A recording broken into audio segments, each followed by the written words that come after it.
In subtopics D.2 and D.3, we had a brief look at what a supernova was, basically just identifying it as the explosion of a large star.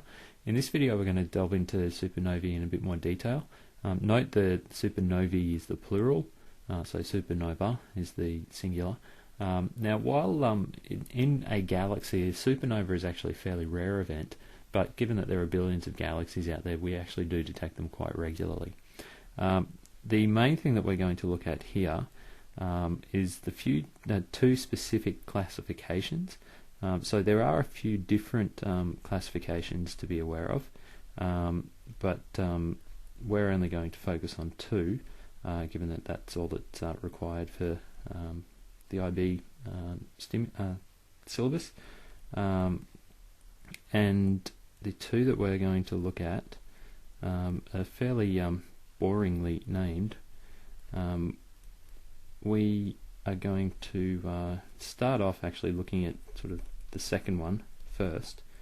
We only need to cover what are known as type 1A, 1 being, so this is I think of that as being a Roman numeral, type 1A, and type 2.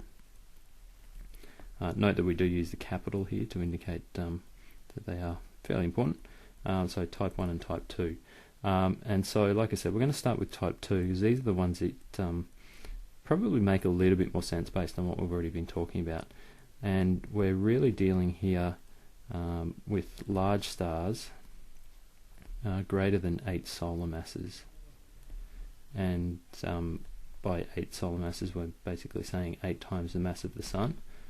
And that large or greater. So with a couple of things to identify here. The first is that once hydrogen in the core is used up, and so this is sort of referring back to something that we've discussed in previous videos, we end up, the core collapses,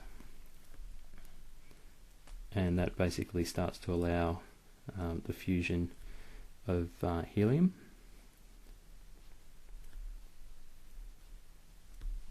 Now, it's important to note here that the hydrogen does actually still fuse, but that it continues in a shell around the core.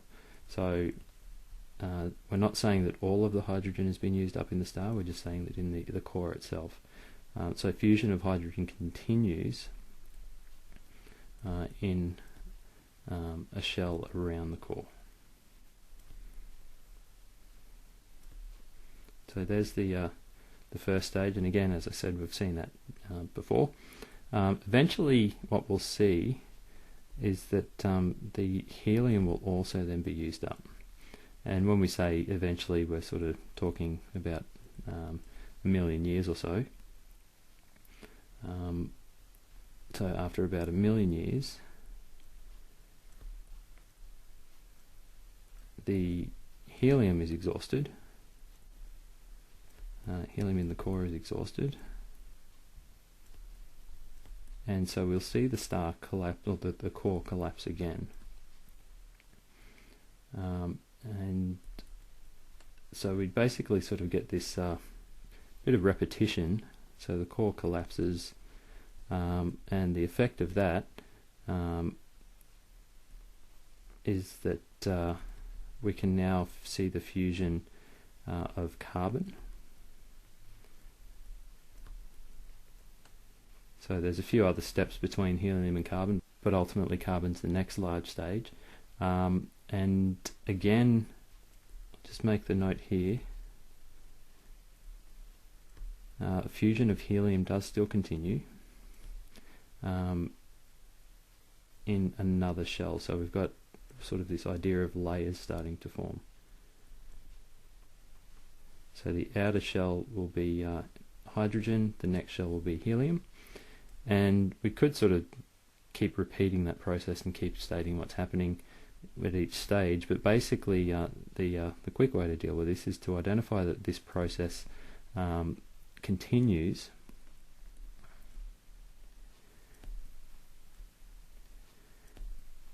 as heavier elements fuse in the core.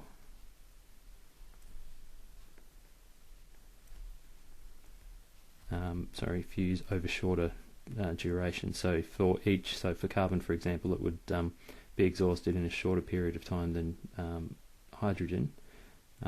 So each of these, each duration would be shorter than the previous one, and in each case we will still see this idea of the fusion of carbon continuing, and then oxygen above that, and so on and so forth. And so the layers also forming around the outside of the star. But ultimately we'll see that continue until iron is produced. And so we'll see the star will sort of have all of these layers of different elements that are still fusing, and each of the whenever a particular element is exhausted in the core, we'll see the collapse of the core, and then again fusion of the next larger element will then start to begin. As we've talked about before as well, since iron can't fuse, so can't undergo fusion unless taking an energy, what we end up seeing there is that the radiation pressure is then overpowered by gravity. So the radiation pressure, so from the core, the pressure that's produced from the radiation produced from fusion is basically overpowered. By overpowered, we basically just mean it's the effect of gravity is greater than the effect of the radiation pressure, and so when that occurs, the outer layers will begin to implode. So when all of the fuel is used up, once we've gotten to that stage of having iron in the core, the outer layers begin to implode. They start to move inwards, increasing the pressure in the core itself, and as a result of the implosion of the star, that then allows larger elements to form. Because the pressure is increasing in the core of the star, it also means temperature is increasing, so there is now that sort of energy being taken in, so iron can then start to fuse. So it allows larger elements to be produced, but once those larger elements are produced, or the energy that's associated with that production causes the star to explode.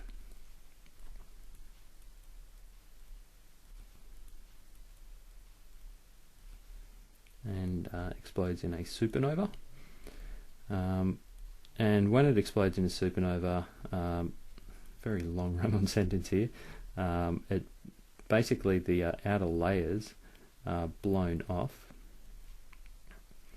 and so we then have all these particles that sort of dispersed through space, so they can then go on to form another nebula, and in its wake we'll see, and again we've seen this before, either a neutron star or a black hole will be left behind, depending on the size of the star to begin with. So that's the remnants after the supernova has occurred.